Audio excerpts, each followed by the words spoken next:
Merci de m'accueillir aussi bien. Effectivement, le titre d'ailleurs qui est pas mal, Sortir du capitalisme du désastre, c'était une conférence qu'on devait faire avec Pierre-Yves et d'autres économistes.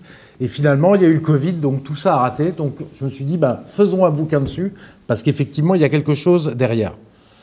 Moi, ce que je remarque, je lis pas mal la littérature économique, on est dans un système économique tellement malade qu'il rend les Français malades. Là, il y avait sur Europe 1 un article récemment d'un cabinet de ressources humaines qui avait fait un travail qui montrait que 2,5 millions de Français sont en burn-out aujourd'hui. C'est-à-dire en détresse psychologique totale, généralement, il faut 1 an pour s'en remettre. On a 6 millions de personnes qui sont en hyperstress. Pas en stress, en hyperstress au travail. Donc un quart de la population salariée qui est en hyperstress. Donc on sent qu'on a un système économique et social qui va de pire en pire. Alors attention, pas seulement en France, dans tous les grands pays occidentaux. Ne vous laissez pas avoir jamais par le truc « Ah mais en France, c'est le pire du pire ». Tous les grands pays occidentaux ont des problèmes différents, mais très importants.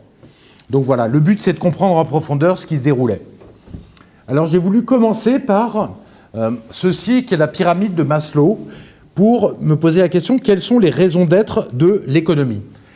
pour aller à la base de la base. Donc les raisons d'être de l'économie, c'est 2 rôles fondamentaux. Le premier, c'est de répondre aux besoins individuels autant que faire se peut. On n'est pas chez les bisounours, bien sûr. Et puis, répondre aussi aux besoins collectifs de la communauté nationale. Parce que si c'est pour effondrer le milieu où on vit, ça n'a pas de sens de maîtriser les besoins individuels. Donc cette pyramide de Maslow qui a été créée par un psychologue new-yorkais dans les années 40 est vraiment très intéressant. D'ailleurs, personne ne la remet en cause. Et elle montre étage après étage les besoins les plus importants de l'homme. Les premiers, c'est bien sûr besoins physiologiques. Donc la base de la pyramide, donc manger, s'habiller et avoir un toit pour dormir. Ensuite de cela, on a bien sûr les besoins de sécurité. Sécurité physique, mais aussi sécurité des ressources, bien entendu. Et tout ce qui est lié à la sécurité. Ensuite, on a l'amour et l'appartenance, l'amitié, les liens familiaux. Ensuite, on a l'estime, le respect des autres et l'accomplissement et l'épanouissement. Donc réfléchissons, notre système économique actuel, est-ce qu'il répond bien aux besoins en fait, individuels tels qu'on les voit ici ? Évidemment, sur les besoins matériels, c'est de moins en moins bien. Vous le savez, maintenant, on a 1 Français sur 5 qui ne mange plus à sa faim, qui saute des repas et de toutes les manières possibles, n'arrive plus à se nourrir correctement. On a aussi, bien sûr, les problèmes de logement, etc., et de soins, puisqu'il y a 1 tiers des Français qui ne se soignent plus parce qu'ils, faute de moyens, faute d'argent. Donc les besoins de base sont plus satisfaits. Les besoins de sécurité, là-dessus, l'économie, le problème, c'est les besoins de sécurité des ressources. Les gens ont peur du chômage, ont peur de perdre leur job, même si c'est quelque chose d'assez inavoué. C'est-à-dire que le chômeur est le bouc émissaire et un peu le truc qu'on rejette. Je vois quand je fais des tweets sur le chômage en montrant qu'il y a 25% de la population au chômage, les gens n'osent pas me retweeter, comme s'ils n'osaient pas regarder qu'effectivement, il y a un trou et il y a un trou terrible derrière. Donc cette sécurité des ressources. Le côté amour, appartenance, amitié, etc., bien sûr, la marchandisation du monde par le capitalisme abîme tout cela. Et estime de soi, accomplissement, on peut en parler beaucoup. Il y a beaucoup de choses à dire, mais notamment, évidemment, dans une société où les gens sont en stress important au travail, vous ne pouvez pas être dans l'accomplissement de votre vie. Donc ça ne répond pas aux besoins individuels, les besoins collectifs non plus. Parce que déjà, la nation, la première chose qu'il faudrait, c'est que le maximum de gens qui puissent travailler, travaillent. Or, on le verra tout à l'heure, il y a entre 6 et 8 millions de chômeurs. Donc il y a 1 tiers de la population qui pourrait travailler en plus. D'ailleurs, quand on dit « Ah, les impôts sont trop élevés », ah oui, vous faites travailler ces 8 millions de personnes, c'est 1 tiers de personnes en plus, vous n'avez plus aucun problème d'impôts et de cotisations sociales. Mais en tout cas, là, ça en pose parce que non seulement ces gens-là ne payent pas d'impôts, mais en plus, il faut les aider, bien entendu, pour qu'ils ne partent pas dans la rue directement. Donc ça répond ni aux besoins individuels, ni aux besoins de la nation, et puis les inégalités ne répondent pas du tout aux besoins de la cohésion nationale. Alors il ne faut pas se leurrer sur une chose. Il y a des gens qui parlent de grands mots, de crise de civilisation, etc., qui disent « oui, mais l'économie, c'est pas important ». Ouais, alors je suis assez d'accord, et en tant qu'économiste, je suis tout à fait d'accord pour la mettre en dessous et dire que l'économie doit être encastrée dans la société, très clairement. Cependant, réfléchissez à une chose, l'économie, vous y vivez toute la journée, vous êtes baigné dedans toute la journée. Tout simplement dans votre travail, vous y passez plus de temps qu'avec votre famille ou vos amis dans votre travail, dans l'entreprise. Donc si le milieu est toxique, il a un énorme impact sur les gens. Et c'est ce qu'on verra par la suite. Et puis en plus, c'est vos besoins de subsistance que vous jouez avec l'économie. Donc vous n'avez pas le choix que de vous y plier ou de trouver une solution pour rester dans le système, même si le système est hyper violent. Donc l'économie a une importance énorme, je pense moi, sur les individus, leur psychologie. Et ce qu'on voit effectivement, c'est que malgré le progrès technique, tous les progrès qui sont faits, en fait, on a une régression. Donc on a une régression très clairement humaine, malgré tous les progrès technologiques qu'on fait. Alors, commençons maintenant à définir ce capitalisme du désastre où nous sommes, c'est quoi? Alors moi, j'assume que c'est l'ultralibéralisme. Donc on va parler des penseurs, de sa naissance, de la théorie, comment elle s'est propagée et comment elle est arrivée au pouvoir. Définissons déjà le libéralisme économique. Le libéralisme économique, c'est la doctrine qui dit en fait qu'il faut que la défense des libertés économiques, c'est la meilleure chose. C'est-à-dire qu'en fait, chacun poursuivant son intérêt individuel assurera au mieux l'intérêt général. Ça, c'est le libéralisme économique, mais il y a des exceptions. Il y a des exceptions pour les droits des salariés, il y a des exceptions avec des services publics de base comme l'instruction, la santé publique, il y a des exceptions avec les entreprises publiques qui sont des monopoles naturels, comme la RATP, la SNCF, etc.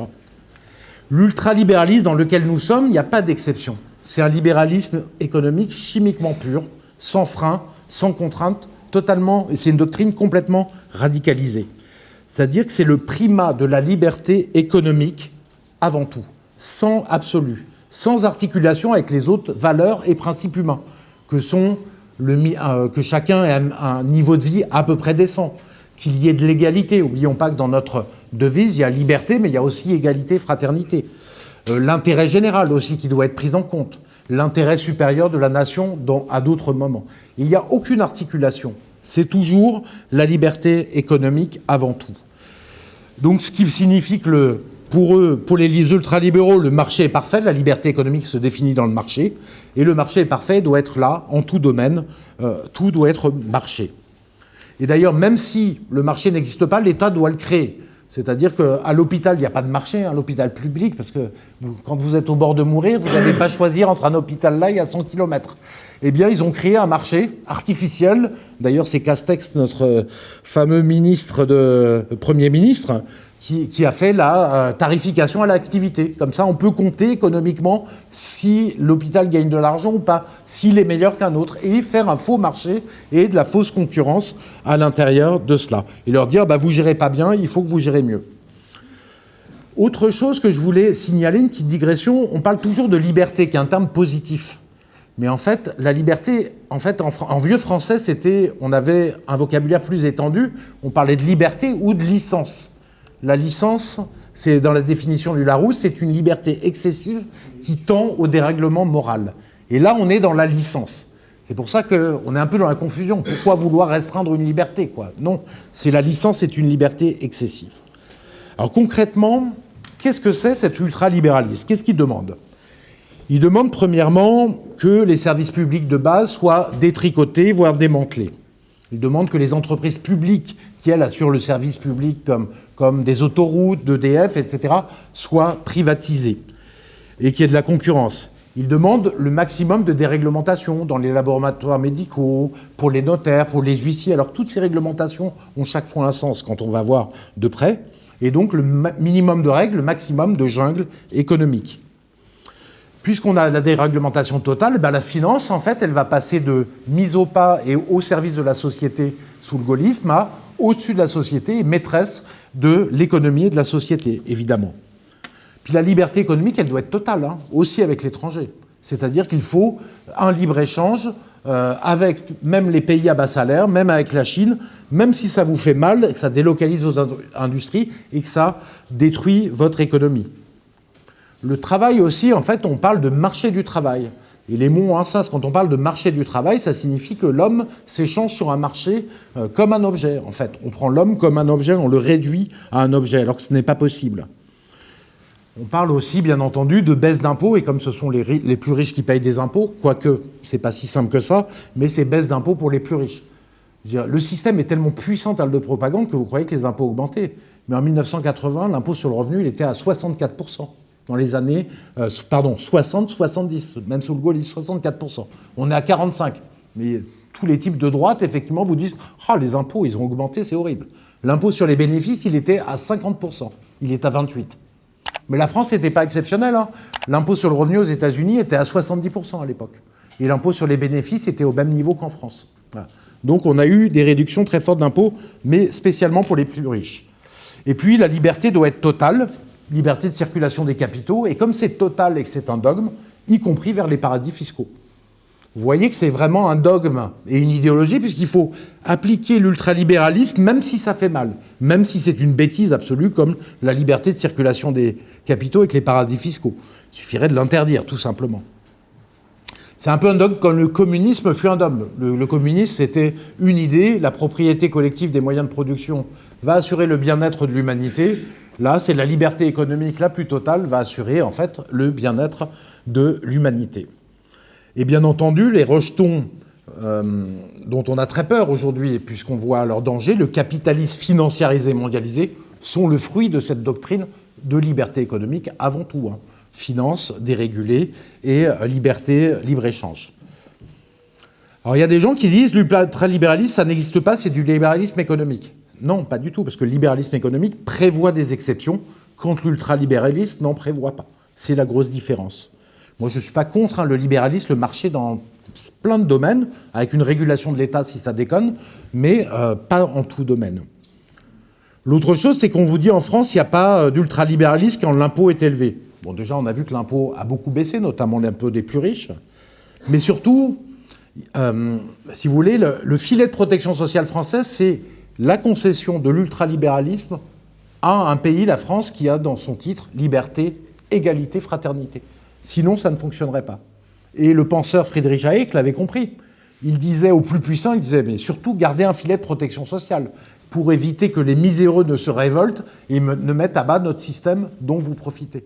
Donc même les ultralibéraux disaient qu'il fallait un filet de protection sociale pour cela. Hayek, justement, venons-en. Donc, Friedrich Hayek, c'est un des deux grands penseurs de l'ultralibéralisme avec Milton Friedman. Son livre phare, c'est La route vers la servitude, où, grosso modo, pour caricaturer, grosso modo, c'est toute intervention de l'État appelle d'autres interventions de l'État et finit par le totalitarisme. Et pour lui, ça tombe bien, parce que pour lui, le marché est parfait, il ne faut jamais aucune intervention de l'État, même quand il y a une crise économique. L'État, pour lui, doit être minimum, et il doit échapper aux classes moyennes et populaires. Donc, c'est là où on voit que le personnage n'est pas très démocrate, en fait. Hein. La démocratie ne lui convient pas tellement. D'ailleurs, il a rencontré Pinochet, on parlera de Pinochet tout à l'heure, qui est le premier ultralibéral au pouvoir. Il a rencontré Pinochet au Chili, pendant que celui-ci torturait les opposants, pourtant, et il disait, en réponse aux journalistes, « Personnellement, je préfère une dictature libérale plutôt qu'une démocratie manquant de libéralisme économique. » Donc lui, il préférait la dictature à la démocratie. Ce qui l'intéressait, c'était le libéralisme économique. D'ailleurs, en fait, dans ces choses qui échappent aux classes populaires et classes moyennes, on voit les prémices de la constitution économique de l'Union européenne. On vous a mis un truc avec l'Union européenne, et toute l'économie, vous ne pouvez pas y toucher, ça vous échappe complètement. Le projet donc, de Hayek, c'est un État minimum, déréglementé, privatisé, même la monnaie est privée et gérée par le système bancaire privé, complètement, pas par la Banque centrale. Et donc le marché est parfait, pas d'intervention de l'État pendant les crises. Il faut quand même rappeler que ce genre de doctrine, ça a amené à la montée d'Hitler et à l'arrivée d'Hitler au pouvoir, sans vouloir aller sur le point Godwin. Il faut quand même savoir que l'arrivée d'Hitler au pouvoir, c'est en Allemagne le chancelier Brüning à partir de la crise de 29. Les différents chanceliers, le dernier, c'est le chancelier Brüning, laissent faire le marché, n'interviennent pas, et on se retrouve avec un chômage à 30%. Imaginez une société qui a un chômage à 30% quand vous n'avez pas de protection sociale, comme dans les années 30. Donc ce n'est pas la seule cause de la montée d'Hitler au pouvoir, il y a d'autres choses. Les généraux allemands qui disaient « les Juifs nous ont mis un coup de poignard dans le dos » à la sortie de la Première Guerre mondiale. Mais c'est quand même quelque chose, quand vous êtes abandonné par vos classes dirigeantes et on laisse mourir les personnes dans la rue, à ce moment-là, il ne faut pas s'étonner d'avoir des idéologies complètement dingues qui arrivent au pouvoir, malheureusement. Donc Hayek, ensuite, il a créé la Société du Mont Pèlerin en 1947 avec pas mal d'autres économistes ultralibéraux. Et leur but était de s'opposer au keynésianisme, en fait, qui allait entraîner les 30 Glorieuses. Je ne chante pas Keynes, mais en tout cas, à toute la doctrine avec une intervention possible de l'État qui allait créer les 30 Glorieuses et de la croissance et de la prospérité partout. Il faut savoir qu'en fait, cette Société du Mont Pèlerin, où les économistes se réunissaient notamment une fois par an, en Suisse, était financée par des patrons suisses. Et là-dessus, c'est assez marrant parce que Jacques Sapir m'a écrit dans la préface un petit mot qui est intéressant et qui dit bien ce qu'il est. Cet ultralibéralisme est-il le produit de penseurs comme Philippe Murer l'affirme, ou plus simplement une théorisation produite spontanément par le capitalisme financiarisé? C'est les deux, en fait.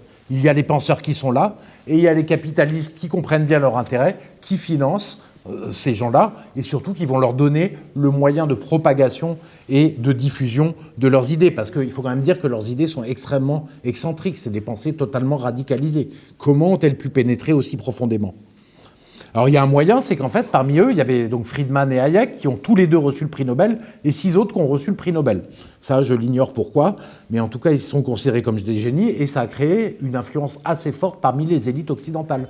Même Chirac, qui était gaulliste pourtant à l'époque en 84, en fait remet à Friedrich Hayek, ce personnage, la médaille de la ville de Paris pour son travail d'excellence sur l'économie. Donc on voit tout de suite l'influence qu'ils ont. Friedman, c'est l'autre grand penseur. On ne va pas décrire ce qu'il raconte, mais en fait, il a la même pensée qu'Hayek, avec quelques spécificités. Lui, son gros travail, sa spécificité, c'est la lutte contre l'inflation est essentielle. Alors juste un petit mot là-dessus. Quand vous avez une inflation très élevée, effectivement, ce n'est pas une bonne chose parce que les prix valsent, plus personne ne s'y retrouve, plus personne n'a de repères. Ce n'est pas bon pour le fonctionnement de l'économie. Mais si vous avez une inflation trop basse, ce n'est pas génial non plus parce que pour l'avoir, il faut qu'il n'y ait pas de hausse de salaire. C'est-à-dire que vous ayez un taux de chômage élevé. Et puis, ça veut dire que les prix des actifs explosent. Et qui en profite à ce moment-là de l'inflation très basse? Ce sont les rentiers.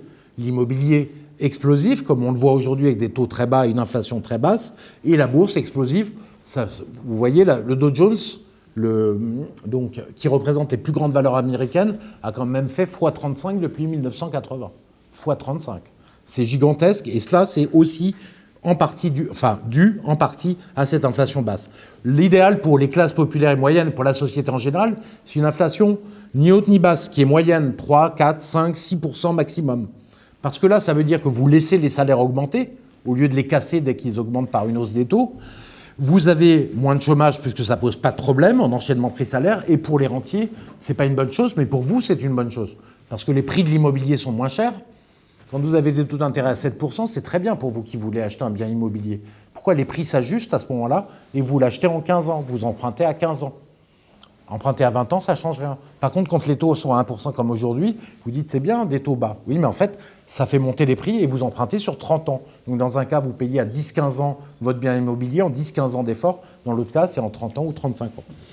Voilà, donc la lutte contre l'inflation, c'était une belle saloperie qu'a fait Friedman, parce qu'en fait, c'était un moyen de casser la croissance, faire exploser le chômage tout de suite, et en fait, d'obtenir un rapport de force très favorable aux puissances du capital contre les salariés, où le taux de chômage était à ce moment-là élevé. C'est en ça qu'il était utilisé. Donc Friedman, il a fondé l'école de Chicago, pour ceux qui le savent, une école d'ultralibéraux, où en fait, avec des Chicago Boys qui ont essaimé dans le monde entier derrière. Ce qui est intéressant, c'est qu'ils ont essaimé au Chili notamment. Et donc, ils ont, avant l'arrivée de Pinochet, pendant qu'il y avait Allende dans une université, et ils ont en fait là-dedans fabriqué le programme économique du dictateur qui allait arriver, qui s'appelle Pinochet. Et ce programme s'appelait La Brique, il était prêt. Quand Pinochet est arrivé au pouvoir, ils ont remis immédiatement La Brique, le programme économique, et il y a des Chicago Boys qui sont passés au gouvernement Pinochet. Et donc, Friedman lui-même, ainsi que Hayek, sont allés voir Pinochet. Donc vous voyez, les gens qui sont les grands inspirateurs de notre pensée sont quand même pas des gens extraordinaires. Pinochet, donc, c'est l'arrivée au pouvoir de l'ultralibéralisme. Donc là, on sort des penseurs. Il faut savoir qu'Allende était un homme de gauche, était au pouvoir, avait été élu démocratiquement. Il avait fait une politique favorable aux classes populaires, une réforme agraire pour donner à des paysans qui n'avaient pas de terre quelques terres. Il avait fait augmenter les salaires, fait en sorte que les gens pauvres puissent se soigner et donner l'éducation à leurs enfants. Enfin, pas de quoi fouetter un chat. Mais les États-Unis ont soutenu Pinochet, un général qui a fait un coup d'État, donc un coup d'État pour mettre en place un ultralibéralisme. Donc c'est une vraie dictature, suppression des libertés publiques, l'opposition politique et les syndicats réprimés. En fait, le bilan, c'est 3200 disparus, 38 000 torturés et l'exil de Chiliens, des opposants chiliens, un petit peu partout, notamment en Europe. Alors le programme économique, en fait, de Pinochet, c'était simple, c'était l'ultralibéralisme à toute vitesse et à coup de matraque. On détruit les budgets sociaux, on fait de la privatisation massive, on met la finance en place, on dégrade les conditions le droit du travail, l'éducation publique et la santé publique sont très affaiblies. Donc l'éducation publique, c'est par une méthode, les meilleures écoles, on les met privées. Donc soit, si vous voulez une très bonne école, il faut aller dans le privé, sinon vous allez dans le public. Ça ressemble un petit peu à ce qu'on connaît. La santé publique, c'est qu'on sous-finance les hôpitaux jusqu'à ce qu'il y ait des files d'attente énormes et que le secteur de l'hôpital privé démarre. Ça ressemble aussi à ce qu'on voit de plus en plus se mettre en place aujourd'hui.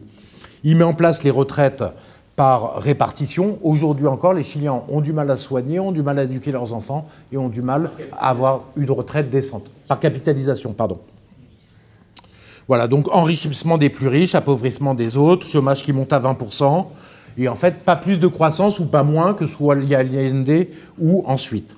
Et en fait, il a laissé quand même un patrimoine terrible au niveau économique, c'est que le Chili est encore aujourd'hui un des pays les plus inégalitaires du monde, avec tout un tas de problèmes, notamment sur tous les services publics.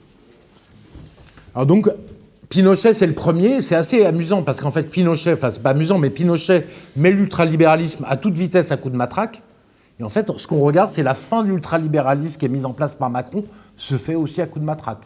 Quand les opposants arrivent et n'en peuvent plus, les gilets jaunes, qu'est-ce qu'on fait ? Macron, il envoie la police, il éborgne des gilets jaunes, il coupe des mains, comme ça, tout le monde rentre tranquillement chez lui. Alors, le deuxième personnage important de l'ultralibéralisme, c'est Thatcher, la dame de fer, qui arrive au pouvoir en 1979. Alors, le Royaume-Uni, à ce moment-là, c'est l'homme malade de l'Europe. Il faut quand même être honnête avec cela. On a une croissance très faible, beaucoup plus faible que dans les autres pays d'Europe, et une humiliation nationale, puisque le FMI a dû prêter de l'argent au Royaume-Uni qui n'arrivait plus à se financer en 1976. Donc Thatcher, qui est adepte de Hayek et de Friedman, qui les a lus, qui a des conseillers qui adorent Hayek, en fait, fait un programme tout de suite ultralibéral, bras de fer avec les syndicats pour les faire plier. Elle fera plier le syndicat des mineurs au bout d'1 ou 2 ans, et avec cette victoire symbolique, désyndicalise complètement l'Angleterre. Elle lutte contre l'inflation comme le demande Friedman, en faisant exploser le chômage, mais en changeant le rapport de force en faveur du capital contre le travail, quoi. Destruction des droits des salariés, déréglementation, dégradation des services publics, privatisation, marché partout. Il n'y a pas d'alternative, nous disait la dame de fer. Et elle finit par tomber, en fait, sur le truc de trop, qui est la poll tax. C'est-à-dire que c'était quand même un truc de fou. C'était un impôt local. L'impôt local devait être le même pour un châtelain qui habitait un château de 1000 m² dans un village que pour un ouvrier, un pauvre qui habitait 20 m² au même endroit. Donc c'était le même impôt pour tout le monde, jusqu'à la caricature. Et même le parti conservateur anglais n'a pas apprécié et a fini par virer Thatcher et à revenir dessus. Voilà, donc Thatcher, c'était vraiment la brutalité sociale, hausse de 60% des revenus des plus riches, moins 10% pour les pauvres, et chômage x3, 2 fois plus de pauvres, etc. Elle était d'ailleurs amie avec Pinochet. C'est marrant, tous ces gens sont amis. Hayek, Friedman, etc. Enfin, amis. En tout cas, elle était plus présidente, Premier ministre ni lui président, mais elle offrait des cadeaux à Pinochet, elle le voyait, elle le soutenait régulièrement. Bon, remarquons quand même une chose par honnêteté intellectuelle. Le Royaume-Uni, c'était l'homme malade, en fait, de l'Europe avant l'arrivée de Thatcher, quoi. Et allait mal. Alors, il y a différentes raisons, mais il y a une des raisons, c'est ce que je pense là-dessus, peut-être d'autres gens pensent différemment, c'est que le Royaume-Uni est avant tout un pays de liberté. Et je pense que le régime était sans doute trop social, trop socialiste pour les États-Unis, pour le Royaume-Uni, le régime économique qui était en place. Et il était mal adapté au Royaume-Uni. Alors après, qu'on ait besoin de la brutalité de Thatcher, sans doute pas, mais il y avait besoin de plus de liberté économique pour le Royaume-Uni. Et d'ailleurs, après Thatcher, malgré la brutalité de ses réformes, le Royaume-Uni passe d'un des moins dynamiques d'Europe à un des plus dynamiques. Voilà. Donc il faut un système économique qui convienne au pays, à sa culture, clairement. Reagan, on va passer rapidement dessus. C'est le cow-boy, en fait, aux dents blanches, sympathique, qui arrive au pouvoir en 1980, qui propage l'ultralibéralisme de façon plutôt bonhomme. Pareil, Milton Friedman est carrément conseiller du candidat et conseiller du président. Donc tout ça ne vient pas de nulle part, quoi. La logique de Reagan, c'est réduire les impôts, notamment sur les sociétés pour avoir de l'investissement, et réduire les impôts des plus riches, qui sont baissés de 70 à 28% dans un mouvement hyper brutal, pour la théorie du ruissellement, celle que Macron nous a servi finalement avec les premières de cordée, tout en le déniant. Donc c'est une baisse des dépenses sociales, c'est le gel des salaires minimum, qui fait qu'il y a moins 25% quand même de pouvoir d'achat pour les plus pauvres. C'est quand même violent, imaginez le SMIC qui baisse de 25% de pouvoir d'achat en France. C'est vraiment pas les mêmes pays. Réduction du rôle de l'État, déréglementation. Et pareil, il brise aussi les syndicats, mais beaucoup moins. Enfin, il est quand même beaucoup moins brutal que Thatcher, mais à un moment donné, les aiguilleurs du ciel font grève aux États-Unis un peu après son arrivée au pouvoir. Et qu'est-ce qu'il fait ? Il les remplace par des militaires et d'autres gens, et il vire les 11 000 aiguilleurs du ciel américains, quoi. Et il a gagné en fait la bataille symbolique contre les syndicats, et il a montré le cap qu'il voulait prendre. Donc le résultat, c'est plus de pauvres, explosion des inégalités, hausse des revenus des plus riches. Après, économiquement et au niveau du chômage, c'est pas si mauvais que ça, son programme.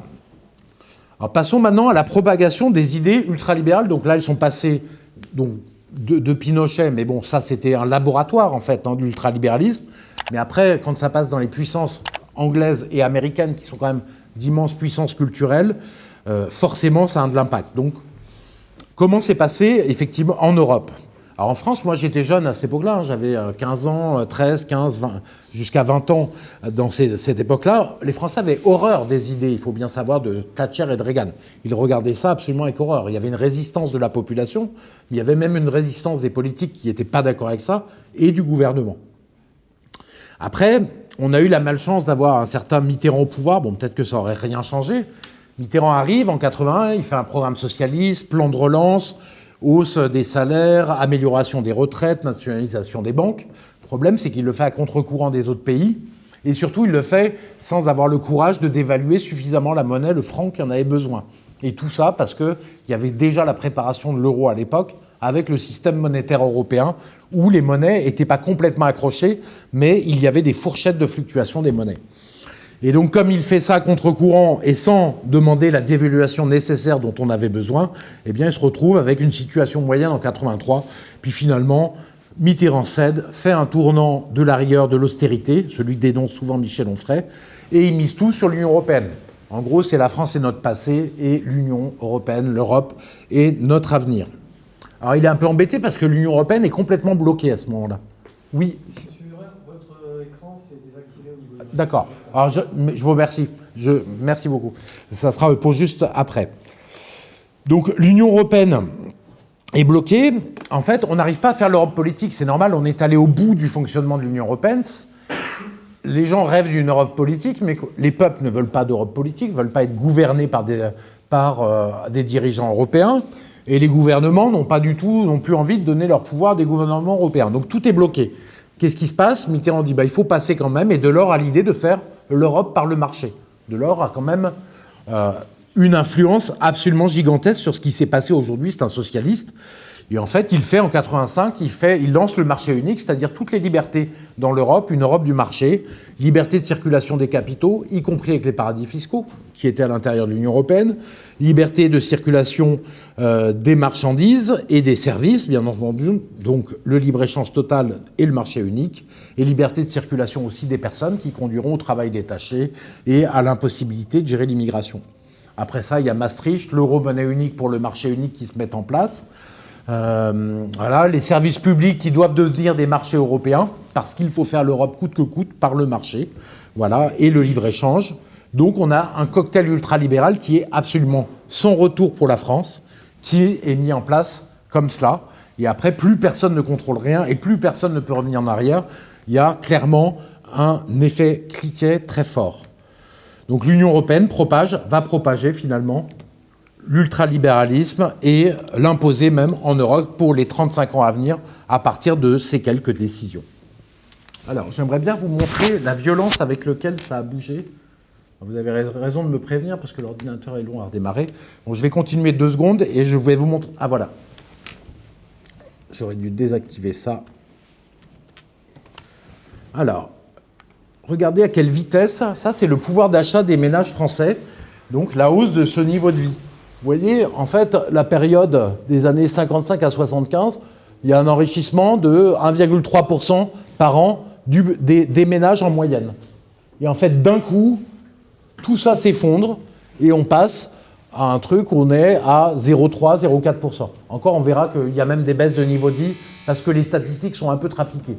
Mais on a une violence absolument énorme. Il y a une partie, le départ, c'est le choc pétrolier, mais après, ça se maintient à un niveau très bas avec ces politiques ultralibérales qui ont un effet très clair de déplacement vers le capital de la rentabilité et pas vers les salaires. Donc ça commence par le Chili, ça continue par les pays anglo-saxons, puis l'Union européenne qui l'envoie à tout l'Occident, et par les penseurs qui sont envoyés au FMI, à la Banque centrale, à la Banque mondiale. En fait, c'est tous les pays émergents qui sont contaminés, sauf évidemment l'Asie, qui n'en prend qu'une partie de cette théorie et continue le protectionnisme, l'État stratège, et finalement, on voit que c'est l'Asie qui s'en tire le mieux. Alors maintenant, puisqu'on a 40 ans, on a eu depuis 40 ans la mise en place progressive de l'ultralibéralisme, très rapidement en Angleterre et aux États-Unis, un peu plus doucement ailleurs, on peut regarder finalement le bilan de l'ultralibéralisme. Parce que ces gens-là nous disent c'est injuste socialement, mais économiquement, c'est très efficace. Le bilan, vous voyez sur ce graphique, vous avez la croissance du PIB. Donc au départ, vous avez le paquet avec les années 60-70, la France en bleu, l'Allemagne en rouge, l'Italie en vert, l'Espagne en violet, le Royaume-Uni en rose et les États-Unis en noir. Donc vous voyez que vous passez en fait d'un taux de croissance qui est à 4-5% à d'un coup, partout dans tous les pays, ça s'effondre à un taux de croissance entre presque 0 pour l'Italie et 2% pour les États-Unis, grosso modo de 1%. Donc on a une division par 3 ou 4 en fait du niveau de la croissance avec l'ultralibéralisme. Donc il y a clairement un échec. Ce qu'on peut voir sur ce graphique qui est intéressant, c'est que vous voyez que la France, qui est la courbe bleu clair, qui au début, années 60-70, c'est le pays le plus dynamique si on enlève l'Espagne qui est en plein rattrapage, en fait devient un des pays les moins dynamiques. Et là, on retrouve cette logique. Un pays qui est dirigé sous un régime gaulliste qui convient à la France, on verra pourquoi, en fait, à ce moment-là, a beaucoup plus de croissance et plus dynamique. À l'inverse, le Royaume-Uni qui est en rose, qui a très peu de croissance, quand il est dans un régime trop social pour sa culture, se retrouve plutôt à être dynamique une fois qu'il change de régime. Donc ça, c'est important. Pour ceux qui pensent que... d'abord, on va passer par là, le PIB par habitant. La croissance du PIB par habitant, pareil, on passe de 3,5%, 4% de croissance du PIB par habitant à une croissance très très basse, en dessous de 1%. Donc il y a une baisse très claire du revenu, de la croissance du revenu par habitant. Donc on voit qu'on a une baisse très forte de la prospérité. Je disais pour ceux qui croient qu'en France ça va toujours mal, parce que ça on adore se faire ça, mais ça c'est un piège des médias, sachez qu'en Italie de 2006 à 2019 on est en récession. C'est-à-dire que le PIB a baissé de 3%. Je ne sais pas si vous voyez la situation en Italie. Et le PIB par habitant, il a baissé de 7%. En France, on a un PIB qui a augmenté de 7%, un PIB par habitant qui a augmenté de 15% et le PIB par habitant de 7%. Donc je peux vous dire qu'il y a des pays où ça va, mais beaucoup, beaucoup plus mal qu'en France. L'Italie, c'est vraiment la cata. Alors pourquoi est-ce qu'on a cet échec, en fait ? Pourquoi on a cet échec de l'ultralibéralisme en termes de croissance ? On va voir, c'est parce qu'en fait, l'ultralibéralisme a cassé la production de l'industrie. Par 2 choses, notamment le libre-échange avec les pays à bas salaire. D'autres petites choses, mais ça, c'est la chose la plus importante. C'est vrai, vous voyez, pour la France, pour l'Allemagne, pour l'Italie, l'Espagne, le Royaume-Uni, les États-Unis, pour tout le monde. Et évidemment, pour les pays au niveau de l'Union européenne, l'euro a rajouté une couche énorme. Vous voyez là la production de l'industrie de la France, de l'Allemagne, de l'Italie, de l'Espagne. Tout le monde est en parallèle. Hein. On dit que c'est les pays du Club Med, mais l'Espagne a plus de croissance industrielle même que les autres pays. Elle fait un peu de rattrapage. Et d'un coup, vous avez l'euro et aussi le libre-échange avec la Chine. Et là, tout s'effondre. L'Allemagne, elle, continue à augmenter quand même. Et la France et l'Italie et l'Espagne se découplent complètement. Vous voyez sur le graphique. Et là, on a une baisse des productions industrielles. Donc l'euro a un impact absolument terrible là-dessus.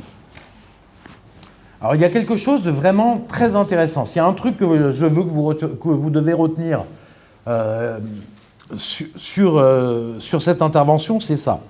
En fait, c'est Claude Sicard, un économiste industriel qui n'est pas très connu, qui a fait ce graphique que j'ai trouvé dans un blog, Contrepoint, quelque chose comme ça. Et je l'ai refait, j'ai refait les calculs, effectivement, c'est extraordinaire. Il fait un graphique où vous voyez la production industrielle par habitant et en abscisse, et le PIB par habitant, donc la prospérité des habitants en ordonnée. Et en fait, vous voyez que vous avez affaire à une droite de pente 4. Donc, grosso modo, le PIB par habitant, c'est 4 fois la production industrielle, grosso modo, par habitant. Donc, vous voyez une chose, c'est que, en fait, on est dirigé par des ânes, quoi, en France. Voilà. Hein, c'est Gave qui dit on est des lions dirigés par des ânes. Parce que quand même, on nous a dit qu'il fallait une France sans usine. Il fallait que c'était pas grave, qu'on allait s'en sortir sans. Ah non, en fait, si vous n'avez pas d'usine, vous n'avez pas d'industrie, vous n'avez pas de croissance, quoi. Et vous n'avez pas de PIB par habitant. C'est carrément mathématique. Vous avez 94% de coefficient de corrélation. Tout en haut, d'ailleurs, contrairement à ce qu'on croit, c'est donc la Suisse qui a le plus fort PIB par habitant, hein, 2 fois le niveau de vie de la France. Et c'est pas son industrie bancaire, hein, c'est vraiment son industrie. Ensuite, vous avez les pays qui s'en soucient un peu de leur industrie, le Japon, etc. Ensuite, le paquet avec la France, les États-Unis. Et tout en bas, vous avez les pays du tiers-monde, le Brésil, l'Inde, l'Afrique, toute l'Afrique, etc. Très clairement. Voilà, donc ça, c'est quelque chose de fondamental. Et donc, en protégeant pas l'industrie, au contraire, en ayant donc l'euro qui est trop cher pour qu'on exporte facilement, le libre-échange avec les pays à bas salaire, la commande publique dans l'Union européenne, qui est la seule zone au monde où on ne peut pas réserver la commande publique à notre industrie. On est obligé de faire participer les industries chinoises, américaines, le monde entier. C'est la seule zone. Et on n'est même pas en réciprocité avec les autres. L'autre chose qui explique qu'il y a un problème de croissance, c'est qu'en fait, il y a tellement de pression sur les salaires qu'il n'y a pas assez de hausse de salaire.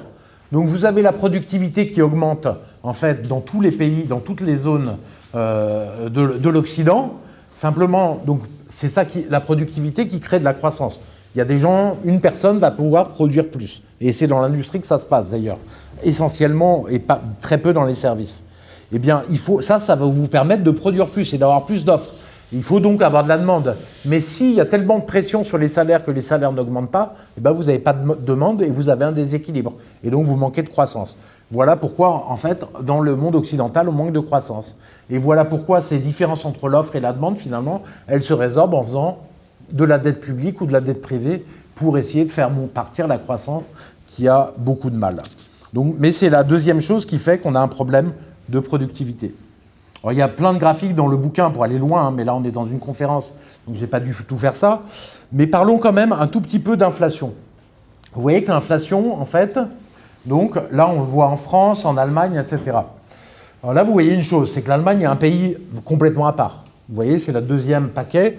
En fait, en Allemagne, il n'y a quasiment jamais d'inflation. Même dans les années 70, le choc pétrolier, le pétrole fait x20, il y a 4% d'inflation en moyenne. Alors que les autres pays, les pays latins comme l'Italie, l'Espagne, ont des courbes d'inflation qui s'agitent et qui montent fortement. Et ça c'était au moment où il n'y avait pas de contraintes sur la politique économique. Le truc, c'est qu'il y a certains pays, les pays latins, qui ont besoin d'huile dans les rouages et d'avoir de l'inflation. D'autres pays hyper disciplinés comme l'Allemagne ou la Suisse n'ont pas besoin d'inflation. C'est ça qu'il faut en tirer. Donc il y a une espèce de taux naturel d'inflation, et là on voit qu'on a fait converger tous les taux d'inflation vers le bas par des mesures économiques particulières. Là, ce que je voulais vous montrer, ça c'est aussi un graphique intéressant qui nous montre qu'il y a impossibilité de travailler avec la même monnaie dans différents pays, en fait, et que le projet de l'euro est d'une monnaie unique et absurde. Donc là, je vous ai construit l'indice des prix, c'est-à-dire un produit qui vaut 100, et on regarde combien il vaut au fur et à mesure du temps en Allemagne, aux États-Unis, au-dessus c'est la France, ensuite l'Espagne et l'Italie. Vous voyez qu'un produit qui vaut 100, un produit industriel qui est fabriqué qui vaut 100 en France ou en Allemagne en 1960, en fait il vaut 500 en Allemagne 60 ans après et 1000 en France.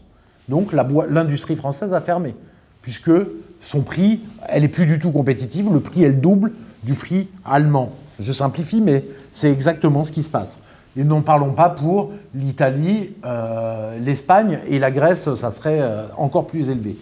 En fait, vous pouvez calculer, grosso modo, un taux de dévaluation. Il faut 13% de dévaluation pour la France, pour le franc, la monnaie française, par rapport aux marques. D'ailleurs, c'est à peu près le même niveau de dévaluation que le dollar a besoin par rapport aux marques pour garder leur compétitivité par rapport à un pays, l'Allemagne, qui est un pays hyper particulier. Voilà, donc impossible d'avoir une monnaie unique.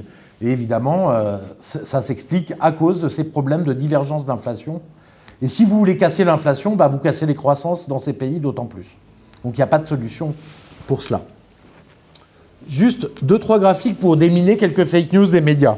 Voilà les taux d'emploi donc, par l'OCDE dans différents pays. Alors est-ce que les Français sont des feignants? C'est vrai que le taux d'emploi des Français est plus bas qu'en Allemagne, plus bas qu'au Royaume-Uni, qu'aux États-Unis. Ce n'est pas énorme la différence, mais c'est plus bas. Mais plus haut quand même qu'en Italie et en Espagne. Mais en fait, non, les Français ne sont pas feignants parce que quand vous regardez les taux d'emploi des Français dans la force de l'âge, 25-54 ans, là, on est pratiquement le plus haut du monde.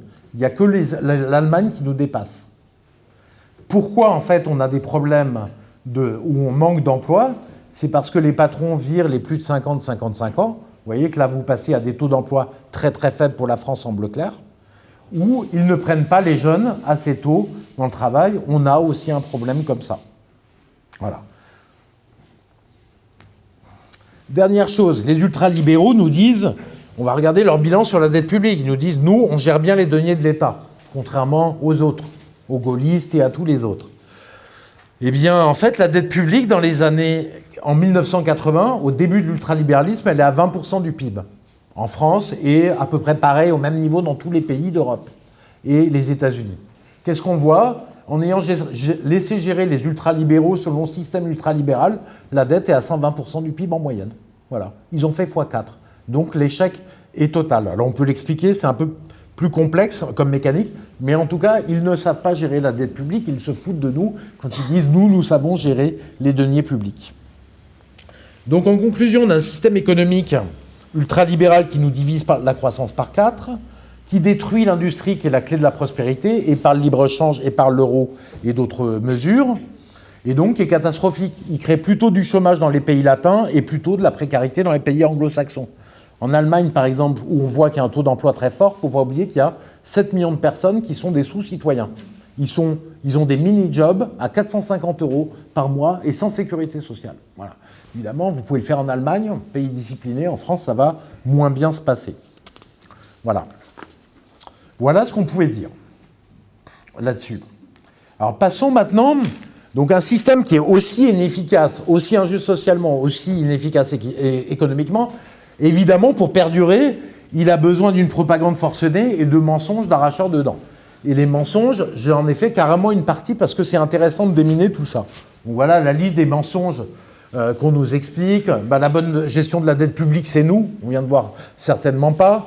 L'euro, c'est la prospérité. La France est un enfer fiscal. Enfin, tout ça se démonte et est faux.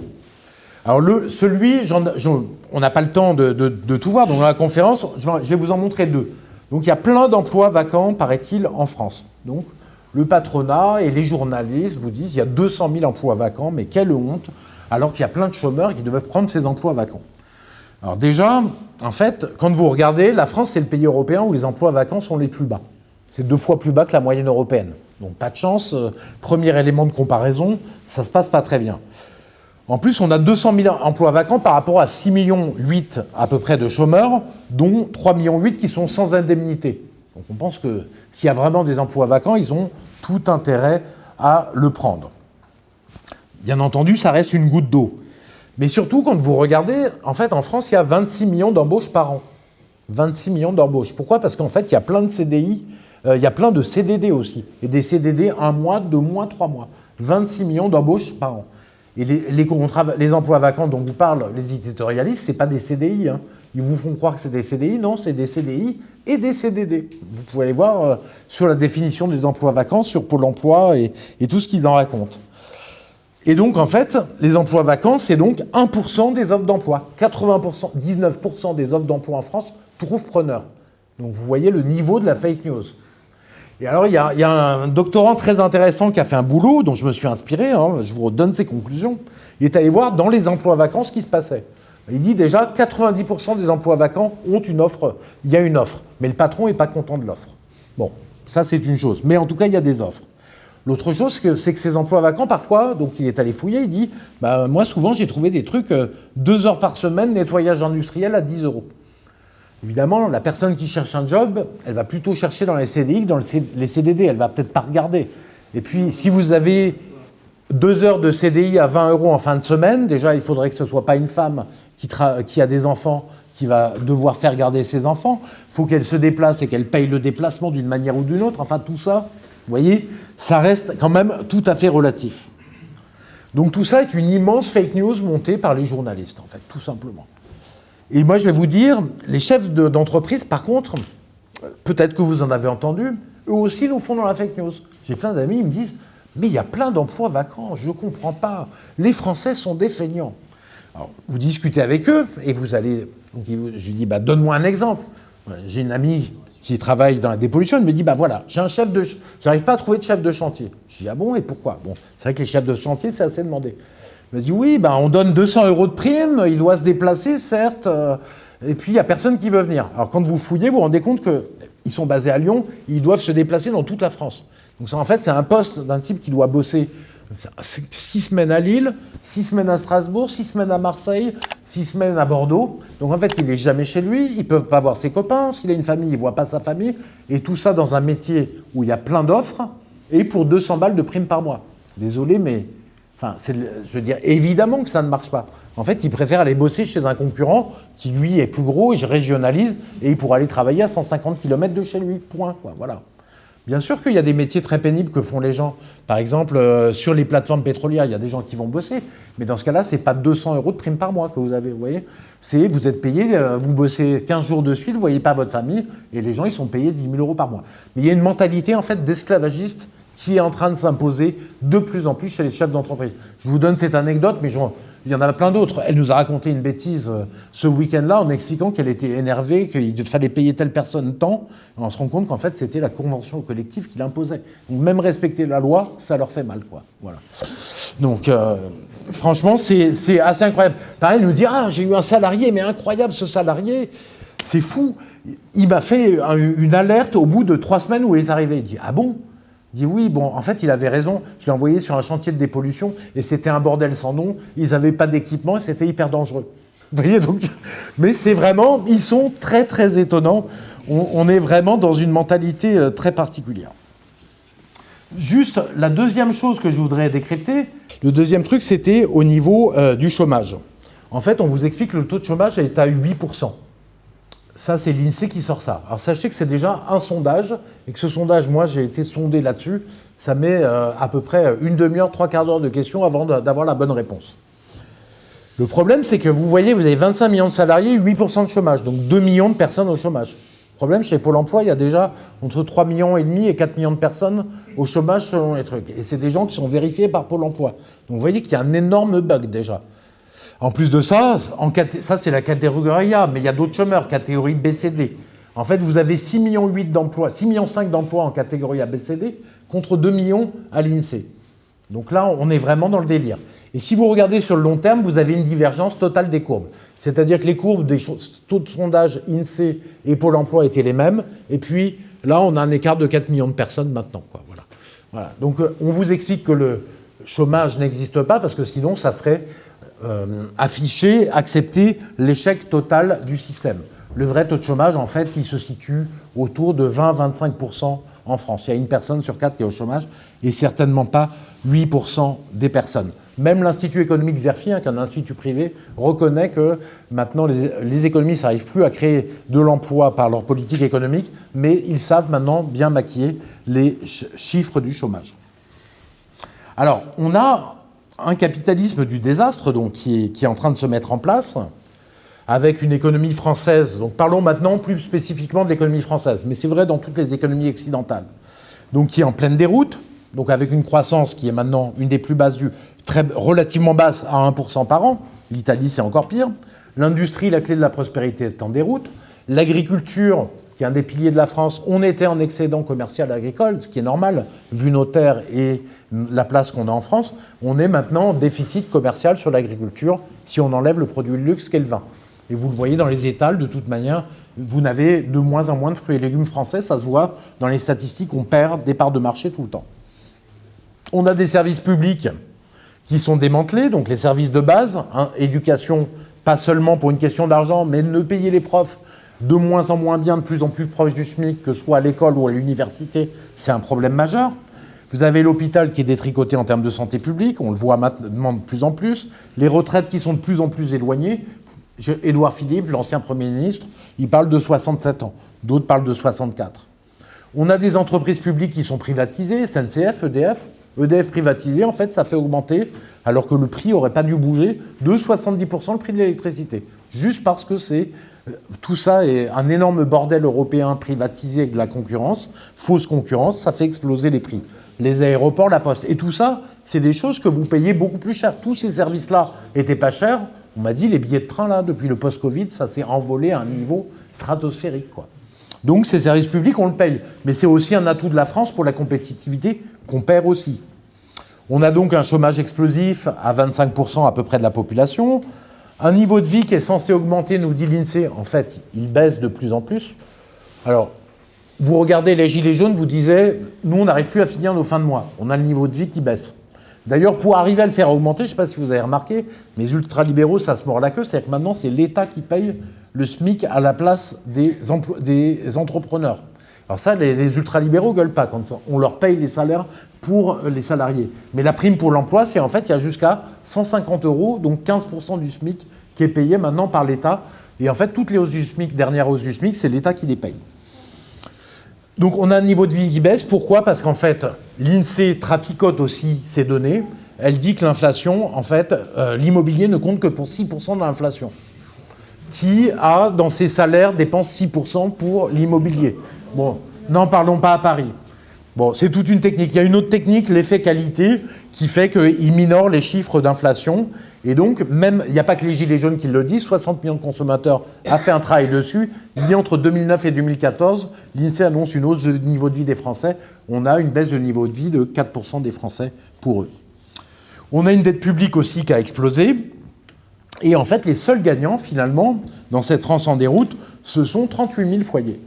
Ces 38 000 foyers, en fait, il y a un rapport du Sénat qui est sorti qui est super intéressant, qui montrait que ces 38 000 foyers, en fait, ont 2/3 des revenus du capital. Donc quand on vous dit on baisse l'impôt sur les sociétés, ça profite aux petits entrepreneurs du coin, mais ça profite surtout, en fait, à 38 000 familles qui ont 2/3 des revenus du capital. Et eux, on leur baisse leurs impôts et les dividendes ont quadruplé en l'espace de 25 ans. Donc pour eux, c'est le bonheur total, ce sont les seuls gagnants. Mais si l'on regarde bien, économiquement, c'est vraiment un désastre parce qu'en fait, l'économie de la France, de plus en plus, c'est quoi ? On détruit l'industrie, c'est ce que nous dit le gouvernement, on fait du tourisme et on a des petits boulots ubérisés. Mais ça, c'est quoi ? C'est le portrait type de l'économie du tiers-monde. Voilà. Beaucoup de touristes, des petits boulots et plus d'industrie. Et donc, on est vraiment vers la tiers-mondisation de la France qui est en route.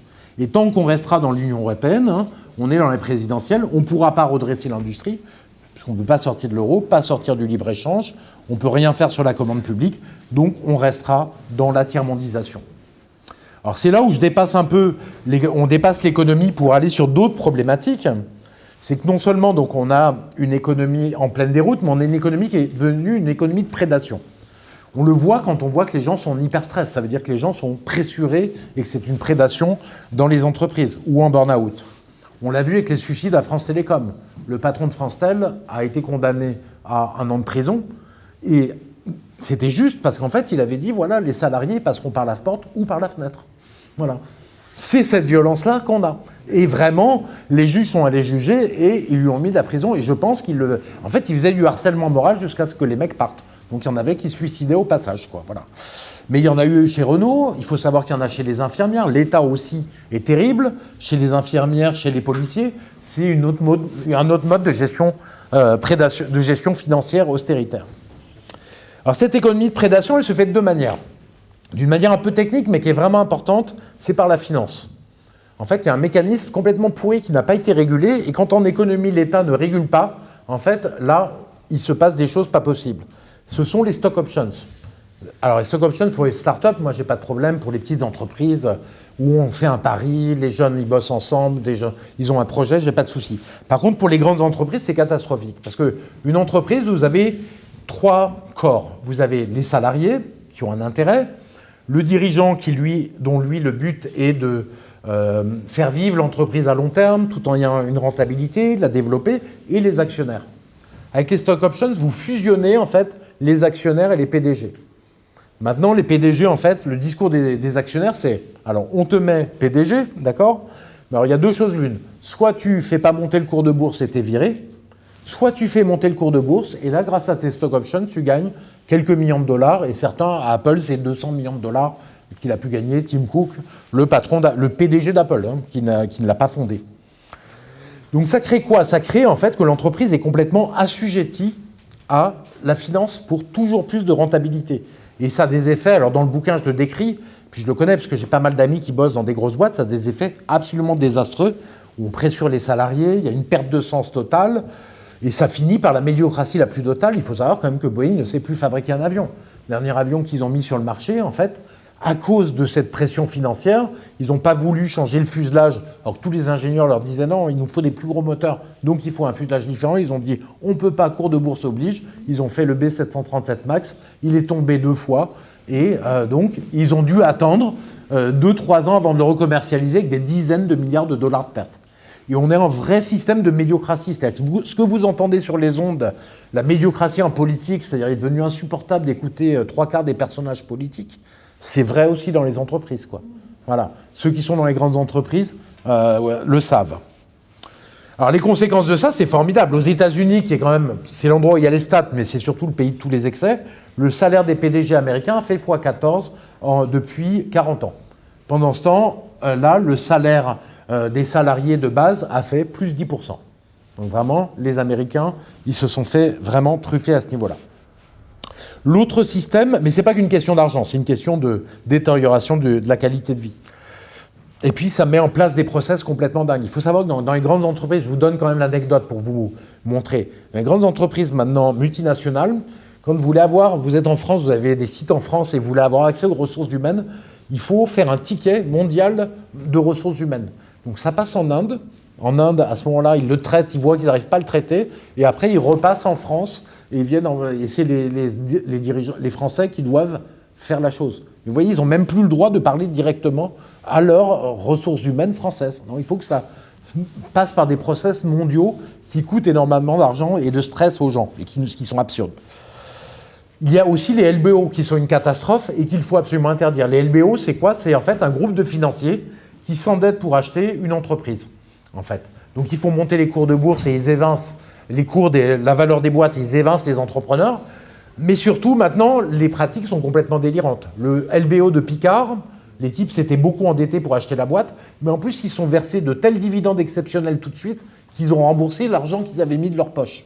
Donc en fait, les types, ils arrivent, ils empruntent aux banques, ils font payer la boîte, ils ont 0 risque, et ils vont pressuriser la boîte pendant des années, les salariés, premièrement, mais aussi les fournisseurs et flinguer les fournisseurs, puis mais aussi les clients, puisqu'ils vont abîmer souvent la qualité des produits pour arriver à ça.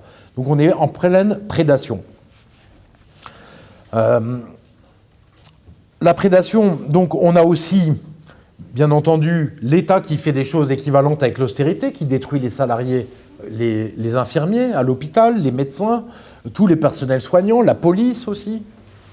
On a par la finance aussi une prédation, mais qui se fait par le haut. Il faut savoir qu'en fait, pendant le Covid, il y a eu un plan de relance de 2000 milliards d'euros pour les marchés financiers, avec l'argent public de la Banque centrale. Par contre, le plan de relance pour l'économie réelle, c'est-à-dire vous qui êtes ici, les entrepreneurs ou les salariés, il est minuscule. À l'échelle de la France, il y a un plan de relance de 30 milliards, en fait, pour l'économie réelle et 400 milliards pour la finance, pour enrichir les patrons. Mais on en arrive à des délires totaux. C'est-à-dire qu'en fait, Bernard Arnault, maintenant, emprunte grâce à cela à taux négatif. On lui donne de l'argent, donc déjà, il a une fortune de 150 milliards, mais quand il veut emprunter avec ses entreprises, il emprunte à taux négatif. Voilà, parce que, en fait, l'argent public se déverse sur les actions, sur les obligations LVMH. Donc on arrive à des absurdités totales. On a aussi la prédation qui se fait par l'ubérisation, évidemment. Donc, je vais aller vite, mais ça peut être sur les livreurs à vélo, évidemment, qui sont payés quelques euros de l'heure et qui ne sont ni salariés ni entrepreneurs, ils ont le désavantage de tous les systèmes, avec des métiers dangereux, pénibles. On a la prédation aussi sur les entreprises. Booking, c'est de la pure prédation. Ils vont prendre 15% du prix d'une chambre d'hôtel. Alors que les types, ils font une ligne électronique, ça leur coûte 0. Et l'hôtelier, ça lui bouffe tout son bénéfice. Donc lui, il doit avoir des salariés en pagaille, des murs, des meubles, etc. Ça coûte hyper cher, mais la plateforme en profite pour tout prendre. Donc on a aussi cette ubérisation. Mais on va plus loin, on va maintenant dans l'économie de l'arnaque. Moi, je suis sûr que vous l'avez vu, vous aussi. Alors, je vous raconte une anecdote, mais vous l'avez vu, vous aussi. Alors ça se joue beaucoup sur les plateformes numériques avec des faux commentaires. Donc il y a plein de plateformes numériques qui ont des systèmes industriels de faux commentaires. Donc il ne faut surtout pas regarder le commentaire moyen, il faut aller regarder le détail des commentaires. Vous avez les commentaires des clients qui sont hyper mécontents, ils mettent 1 étoile ou 0 étoile, et vous avez plein de commentaires formatés par l'équipe de marketing qui à chaque fois rattrapent en mettant 5 étoiles. Et vous vous retrouvez avec des gens alors qui font de la prédation à l'échelle industrielle. Par exemple, il y en a un, alors je ne vais pas donner son nom, mais je vais l'appeler déménageur.com. C'est une amie qui a déménagé. En fait, le type se présente comme un déménageur. En fait, c'est une plateforme qui va exploiter des pauvres types de banlieue. Elle prend 300 € pour le mail de l'affaire et elle donne 300 € aux déménageurs de banlieue pour le déménagement. Voilà. Donc ils prennent tout le pognon, en plus ils mentent à tout le monde évidemment, ils disent qu'il y a peu de mètres cubes, donc quand le déménageur de banlieue arrive, il est hystérique. Et voilà, et on a tout ce concept d'économie de l'arnaque, je vous le raconte là-dessus, mais c'est vrai pour la revente de téléphone aussi, des plateformes qui font semblant de revendre le téléphone, elles ne les ont pas, elles font du trading de téléphone, et tout ça dans la plus grande opacité, parce que l'État a démissionné. Normalement, c'est à l'État de régler ça, et la direction des fraudes a arrêté ce genre de délire. Donc on a un désastre économique et social, mais aussi un désastre humain qui est en train de se mettre en place avec cette prédation. Et en fait, c'est logique, puisque la liberté économique, pas de frein, pas de contrainte, c'est une idéologie qui est spécialement pour les dominants qui peuvent dévorer les autres. Les autres sont asservis économiquement. On a bien entendu aussi un désastre écologique. Bon, juste sur l'agriculture, mais il y a d'autres champs où il y a un désastre. Vous avez vu qu'en France, maintenant, on a des champs à l'américaine de 2 km² dans plein d'endroits. Vous avez dans le Gers, qui est une région magnifique, qui est en train de devenir moche, parce que maintenant, c'est des collines entières de champs de tournesol. Pourquoi ? Parce que vous mettez les gens dans une concurrence folle. Ils avaient des champs de 500 mètres de 0,5 km². Ils sont d'augmenter à 1 km², 2 km², 3 km² pour être rentable par la concurrence. C'est l'effet de la concurrence la plus violente. Donc ça fait de la monoculture, ça fait développement énorme des parasites. C'est pour ça que vous êtes obligé de faire les néonicotinoïdes, de les remettre dans les champs de betteraves géants du Nord, parce que les champs de betteraves sont géants, donc les parasites se développent à toute vitesse. Il n'y a plus aucune biodiversité qui empêche cela. Et donc vous avez 80% des insectes qui ont disparu, un tiers des oiseaux qui ont disparu en 20 ans. Voilà, donc on a vraiment un désastre écologique en tout domaine. Et l'ultralibéralisme en est une des causes très importantes. On a aussi une dégénérescence démocratique, ça on l'a tous vu avec cette crise du Covid, ça c'est devenu évident. Qu'est-ce qui s'est passé ? C'est que ce système a créé des entreprises surpuissantes mondiales qui font des bénéfices qui étaient les chiffres d'affaires des boîtes d'avant, de dizaines de milliards de dollars pour certaines, des milliardaires qui sont surpuissants. Avant, en fait, les milliardaires français ont fait x5 sur leur fortune entre 2010 et 2020. Ils avaient déjà fait x5 dans les 15 années avant, donc les fortunes ont explosé. Et leur puissance, le problème c'est que leur puissance est devenue trop importante. Et donc du coup, ils ont acheté tous les médias, ça vous le savez, les 9 milliardaires français ont tous les médias français. Donc ils avaient le pouvoir économique, ils ont le pouvoir médiatique et ils ont aussi de plus en plus le pouvoir politique. Soit, quand Athos file 45 000 € à Édouard Philippe, le Premier ministre qui sort de son poste pour qu'il aille faire 10 conseils d'administration par an, si ce n'est pas une manière de tenir M. Édouard Philippe, ex-Premier ministre français, je ne sais pas. Et puis, Emmanuel Macron, je veux dire, il est aidé par tous les milliardaires, c'est vraiment l'homme des milliardaires, très clairement. Il y en a plein comme ça. Et puis même, ils aident de plein de manières. Ils aident les fils d'eux. Je le sais par des gens qui m'ont dit, tiens, dans ma boîte, on a pris un fils d'eux. Bon, il est nul, mais bon, il fallait le prendre. Donc, il se crée des obligations et ce pouvoir est en train de se concentrer. Et donc, la démocratie est en train de complètement dégénérer. Donc maintenant, ce désastre est assez total. Donc comment est-ce qu'on peut en sortir ? Donc je vous l'ai dit, l'économie, ce n'est pas l'intendance. Donc il faut vraiment se sortir de ce désastre pour enlever cette partie qui pose un problème de civilisation. Bien sûr qu'il y a d'autres sujets à gérer, mais il faut absolument enlever cette pression énorme. Il faut revenir déjà à un système sain pour l'homme et le collectif. C'est-à-dire que la chose principale, c'est une économie de plein emploi, que chacun apporte sa contribution à la société. Pour la nation, c'est formidable. Donc ça doit être un objectif, alors que ce n'est plus du tout l'objectif du système. Il faut que chacun, aussi, quand il est en plein emploi, il a ses ressources, il n'a pas besoin d'être aidé, et il vit dans la dignité. Bien sûr, il faut tout un tas de choses, que la société l'économie ne marchandise pas la société, donc il y a plein de réglementations à prendre, que l'économie soit encastrée dans la société, non la société qui dépend de l'économie. Donc, différentes choses. Il faut que donc le politique et donc le citoyen reprennent le pouvoir sur l'économie. En France, on a une histoire particulière, comme tous les pays. Nous, on a besoin d'un État pour faire tourner l'économie. Les ultralibéraux peuvent vous dire le contraire. Regardez les hommes brillants qui émergent de l'histoire de France sur l'économie. Certains émergent pour autre chose. C'est Colbert, et pourtant, ça a 400 ans, mais Colbert est encore un grand nom parce qu'il a créé des manufactures entre l'État et le privé. Donc, il a fait jouer l'État pour créer des choses qui durent encore aujourd'hui, notamment les manufactures de luxe. Et puis, un De Gaulle aussi, qui n'a pas que ce bilan, mais qui a un bilan économique extraordinaire, quoi. Voilà. Donc, la France, malheureusement, le privé tout seul, ça ne marche pas. Il faut aussi qu'on ait un État stratège et de la planification. C'est comme ça qu'on marche le mieux. Puis, il y a aussi besoin d'État, évidemment, pour réduire, d'une certaine manière, les inégalités.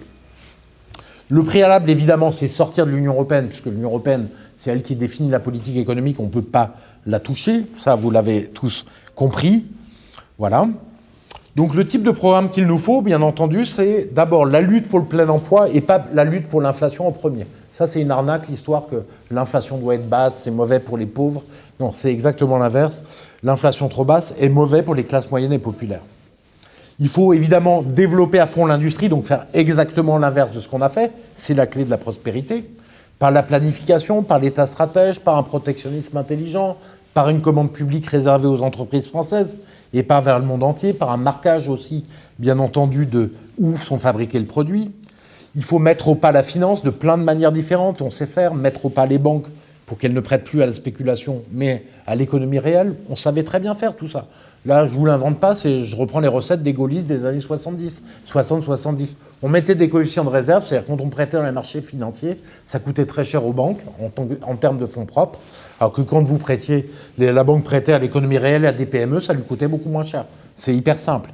Voilà, il faut qu'il y ait un conseil de politique monétaire qui ne soit pas que des financiers. Il faut qu'il y ait toutes les parties prenantes, les entrepreneurs, les salariés. Et puis, bien entendu, il faut que l'État puisse emprunter directement auprès de la Banque de France. En fait, il ne le fera jamais.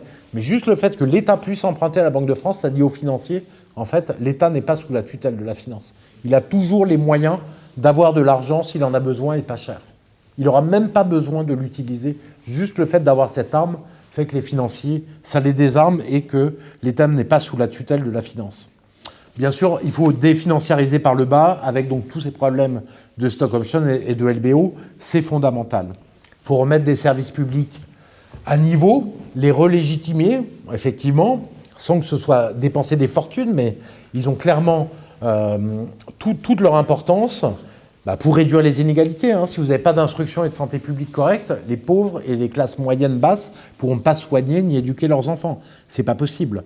Bien entendu, les entreprises en monopole naturel, comme SNCF, EDF, Aéroports de Paris, les autoroutes, tout ça, le privé n'a rien à y faire, à part à se faire des rentes. L'autre chose fondamentale, c'est bien entendu l'enseignement. Alors, il n'y a pas que l'argent, il y a effectivement l'importance de payer correctement les profs pour avoir quand même, pour pas les décourager, parce que là, c'est très décourageant leur salaire, c'est quand même, on se moque un peu d'eux. Il faut remettre l'autorité à l'école, c'est très très important. Et puis, réaxer sur les connaissances, parce qu'on a besoin d'un haut niveau éducatif pour avoir un pays qui soit prospère. Sur les connaissances, et très clairement, maths et français à fond dans le primaire.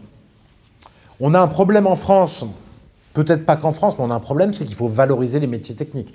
Là, c'est n'importe quoi. Les métiers techniques sont complètement dévalorisés, alors qu'en plus, ça paye très bien, quoi. Je veux dire, un chauffagiste, maintenant, il gagne facilement 5 000 € par mois, mais tous ces métiers sont dévalorisés, et puis l'État fait n'importe quoi. Il préfère former les cas sociaux, d'après des amis du cercle Aristote, qui me disent des super stages où ils forment les cas sociaux plutôt que de former des gens vraiment motivés. Donc on a plein de problèmes là-dessus. Il faut former absolument, donc valoriser les métiers techniques et que ce soit un choix positif. Donc peut-être que la maternelle, en primaire, il faudrait que les jeunes fassent tous des métiers manuels, enfin un peu de manuel 2-3 heures par semaine. C'est une question que je me pose pour que le choix soit positif. Les gamins, déjà, ça leur fera pas de mal à tous les intellos d'apprendre à se servir de leurs mains. Et en plus, tous les gamins qui sont sur les métiers techniques et forts dans les métiers de la main feront un choix positif et pas un choix négatif. Donc ça peut être quelque chose d'intéressant. Et l'autre chose, c'est peut-être aussi de pouvoir qu'ils sortent par le haut avec des écoles d'art et d'artisanat de haut niveau qui soient le couronnement pour ceux qui s'engagent dans les métiers techniques et les métiers de la main. Il va falloir qu'on régule toute l'ubérisation. Donc je ne vais pas vous expliquer comment, mais il y a plein de manières de le faire que j'explique dans le bouquin. Il faut réguler la robotisation, parce que là, pareil, on a plein de problèmes qui se posent. Les robots arrivent. Alors, est-ce qu'on va mettre des robots policiers qui vont arrêter les gens, quoi ? Vous voyez, par exemple. Ça serait quand même embêtant, quoi. Ça veut dire qu'en fait, un dictateur tout seul pourrait tenir la France avec que des robots policiers. Voilà. Est-ce qu'on va avoir des robots partout dans les magasins, en fait, avec des magasins déshumanisés ? Ou est-ce que ça sert à quoi ? On va virer plein de gens, on va perdre le contact humain et ça ne sert à rien. Donc il faut trouver un truc. Dans l'industrie, on est obligé d'accepter les robots. Il faudra les accepter partout. Par contre, dans tous les commerces, moi je pense qu'il faut interdire les robots. Ça empêche des jobs, effectivement, et ces gens ne retrouvent pas de travail. Et ça déshumanise complètement. Voilà. Dernière chose importante, c'est il faut changer de modèle d'entreprise ou pas. Est-ce qu'on change de modèle d'entreprise ? Alors la gauche nous parle de l'économie sociale et solidaire. Elle en parle moins. C'est sans doute le signe que ça marche pas très bien, en fait. Effectivement, j'ai regardé, malheureusement, moi je serais ravi que les coopératives, tous ces systèmes-là fonctionnent bien, les scopes. Et en fait, si vous regardez, ça se développe mal. Donc la pratique dit que c'est peut-être pas la voie de l'avenir, et c'est peut-être parce que le problème de la coopérative, c'est que c'est un peu une démocratie, les scopes. Or, il y a besoin d'un chef dans une entreprise. Il n'y a pas besoin de démocratie. La démocratie, ça entraîne le clientélisme et des choses pas terribles dans une entreprise. Donc, ce n'est pas la voie là-dessus. Alors, sans doute, la participation, on en parle souvent de la participation de De Gaulle, et c'est vrai que c'est très intéressant, parce que De Gaulle n'était pas du tout un mec de droite borné. Lui, il parle de l'humiliation des classes populaires à des moments. Il a un vrai sentiment par rapport au peuple. Et puis, il ne faut pas oublier que De Gaulle, c'est lui aussi qui est à l'origine du Conseil national de résistance, qui nous a donné tout le programme social de la France des 30 Glorieuses. Lui voulait une voie médiane entre le capitalisme abusif et le communisme écrasant. Et donc, il se proposait, il n'a jamais réussi à le mettre en place, la participation, c'est-à-dire que chaque salarié puisse avoir une part dans l'entreprise, et des parts qui soient conséquentes, pour élever la condition morale du salarié, qu'il soit au statut de partenaire, et qu'il ait aussi matériellement puisse s'élever en gagnant les fruits de la réussite. Alors, c'est tout à fait intéressant, mais il faut quand même, vous voyez, se méfier. Parce que, vous avez vu les stock options où on réunit actionnaires et dirigeants, ça a créé des problèmes majeurs. Il ne faudrait pas que la participation, réunir salariés et dirigeants, pose d'autres problèmes majeurs. D'autant plus que si vous déclenchez l'hubris des dirigeants, c'est pas bon, mais c'est sauvable, on peut les virer et repartir sur un autre système. Mais si l'hubris du peuple, la démesure se met en place dans un système qui est mal fait, là, vous ne pouvez plus rien sauver, parce que tout le monde est contaminé. Moi, je pense que la participation, il faudrait la limiter à 35% du capital. Moi, je serais ravi qu'on puisse aller bien au-delà. Mais si vous donnez la majorité aux salariés, vous risquez de rentrer dans un fonctionnement démocratique et clientéliste d'une entreprise. Or, l'entreprise ne peut pas fonctionner en démocratie. Je pense que ce n'est pas possible. Il faut qu'il y ait un chef et que les responsabilités soient extrêmement claires. Et le clientélisme serait facile. Un tel salarié dirait au dirigeant « Je te renouvelle, je t'élis de nouveau, mais il faut que tu sois sympa avec nous. » Et des groupes de salariés qui feraient pression. Donc, attention à ça. Voilà. Donc, on a à peu près fini de voir tout. On a vu tout ça de façon assez grossière. Je le décris beaucoup plus finement dans le livre. Donc, en conclusion, il n'y a rien d'étonnant qu'un dogme qui part d'une seule idée, la liberté économique comme prime absolue, et qui écarte toutes les autres finalités humaines et tous les autres principes humains, finisse finalement par détruire, c'est le sentiment qu'on a, ce que disait Pierre-Yves au départ, tous les principes humains sont en train d'être détruits et que ça conduise au désastre. D'ailleurs, ce système, vous voyez qu'il est allé tellement loin qu'il est en train de cannibaliser ses propres valeurs. C'est là où on voit qu'il déconne complètement. C'est-à-dire que la valeur même de liberté qui est au principe même de Hayek, de Friedman et de tous ces gens-là, en fait, on voit bien que la liberté est en train de disparaître de plus en plus en Occident. Donc c'est que le système est en train d'aller beaucoup trop loin. On est aujourd'hui aussi évidemment dans un système, une spirale très dangereuse, parce que l'ultralibéralisme, en fait, c'est soucie-toi uniquement de ton intérêt individuel et tout se passera bien pour tout le monde. En fait, c'est un système basé qui promeut l'individualisme, évidemment. Mais l'individualisme, lui aussi, promeut l'ultralibéralisme et le favorise. Donc, on est dans cette spirale, ce qui est toujours le cas dans les histoires des systèmes. C'est toujours des spirales qui se mettent en place. Et donc, ce qu'il faut faire attention, c'est qu'il est totalement intériorisé, ce système, en fait, en nous. À tel point que, en fait, on s'en rend même plus compte. Le fait que le football n'ait plus de finalité à part payer le maximum des joueurs et c'est le club le plus riche qui gagne le championnat. Dire, on a détruit le football d'équipe et détruit toute la beauté du sport d'équipe qu'il y avait, d'une certaine manière. Il n'y a plus que l'équipe nationale que moi je trouve personnellement encore vraiment intéressante, parce que c'est pour voir l'équipe la mieux payée, on le sait dès le début du championnat. Mais même ça, les gens ne se rendent plus compte qu'on peut le mettre en place. Il faut dire que ça fait tellement longtemps qu'on a envie que ça change et que ça ne change pas. Mais dernière chose, vous avez vu, Danny Robert Dufour dit quelque chose de très intéressant. Il est venu il y a 2 semaines ici au Cercle Aristote pour faire une conférence et il montre que l'homme a besoin d'un grand sujet, d'une extériorité. En fait, c'était Dieu avant, puis c'était le roi, puis c'était la nation au XIXe siècle notamment. Et là aujourd'hui, il n'y en a plus, on a détruit la nation, donc c'est le marché.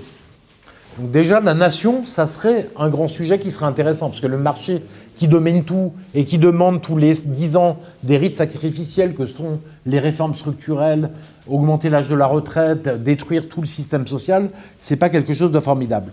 Donc le défi, il est là pour nous, c'est sortir ce principe de liberté absolue, donc de licence, de liberté au sens négatif de nos têtes, et le principe d'individualisme, et retrouver évidemment le sens du collectif et le sens de la communauté nationale.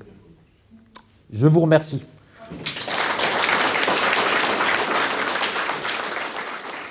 Chers camarades, si tu veux plus de contenu, de réinformation, d'éducation populaire et de formation intellectuelle, n'hésite pas à faire un don sur notre page Tipeee.